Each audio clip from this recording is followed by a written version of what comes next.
আসসালামু আলাইকুম রাহমাতুল্লাহি ওয়া বারাকাতুহু। শেখ কেমন আছেন? ওয়ালাইকুম আসসালাম ওয়া রাহমাতুল্লাহি ওয়া বারাকাতুহু। এনামুল হক ভাই ভালো আছেন? এনামুল বলছি লন্ডন। এনামুল হক আলহামদুলিল্লাহ, আলহামদুলিল্লাহ। এনামুল হক বলছি লন্ডন থেকে। মাশাআল্লাহ। আল্লাহ হেফাজত করুক। কি অবস্থা লন্ডনের? আলহামদুলিল্লাহ। আল্লাহ ভালো করোনা রাখছে আমাদেরকে। বাড়ছে না আল্লাহ কমছে? না বাড়ছে, কিন্তু আল্লাহ আমাদেরকে ভালো রাখছে। আল্লাহ ভালো রাখছে। আলহামদুলিল্লাহ। ভালো মানুষদেরকে আল্লাহ ভালো রাখে। আল্লাহ কারণ ভালো তারা রাখছে। দোয়া করবেন। অপবিত্র থাকে। আল্লাহর হেফাজত চাচ্ছি সবসময়। আর যদি তারা আক্রান্ত হয় তবুও তাদের লাভ আছে। মুমিনের কখনো ক্ষতি নেই। অসুস্থ হইলেও লাভ আছে, মারা গেলে শাহাদাত পাবে, অসুস্থ হলে গুনাহ খাতা মাফ হবে, নেকি বাড়বে, মর্যাদা উঁচা হবে। তো ইন্না আমরাল মুমিনি কুল্লাহু খায়র। নবী সাল্লাল্লাহু আলাইহি ওয়াসাল্লাম বলেছেন মুমিনের সব অবস্থায় ভালো। সুখে থাকলেও ভালো, দুঃখে থাকলেও ভালো, মারা গেলেও ভালো, বেঁচে থাকলেও ভালো। জি, সব ভালো। জি, আলহামদুলিল্লাহ। জি, আলহামদুলিল্লাহ, দোয়া করবেন। আর আজকে আমার আল্লাহ প্রশ্ন হলো, হেফাজত করবেন।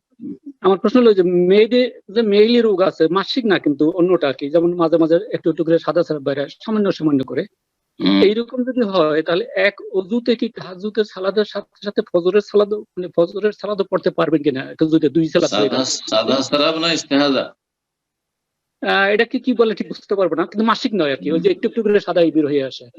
সাদা সাদা ওটা সাদা সারাব। সাদা সারাবে অসুবিধা নেই। সাদা সারাবে তো কোনো অসুবিধা নেই।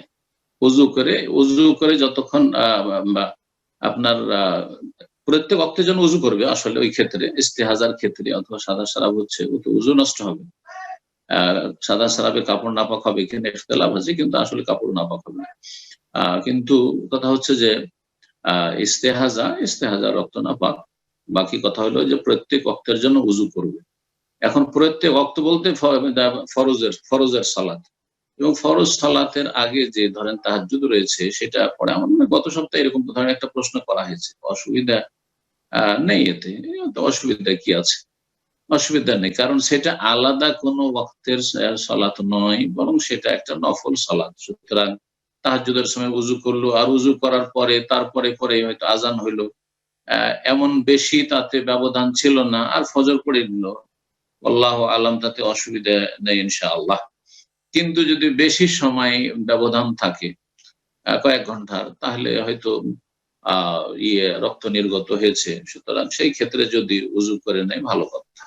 আল্লাহু তাআলা আলাম। বাকি ফরজ নামাজের ক্ষেত্রে জোহরের জন্য উযু করবে, আসরের জন্য উযু করবে, মাগরিবে উযু করবে, এশা উযু করবে।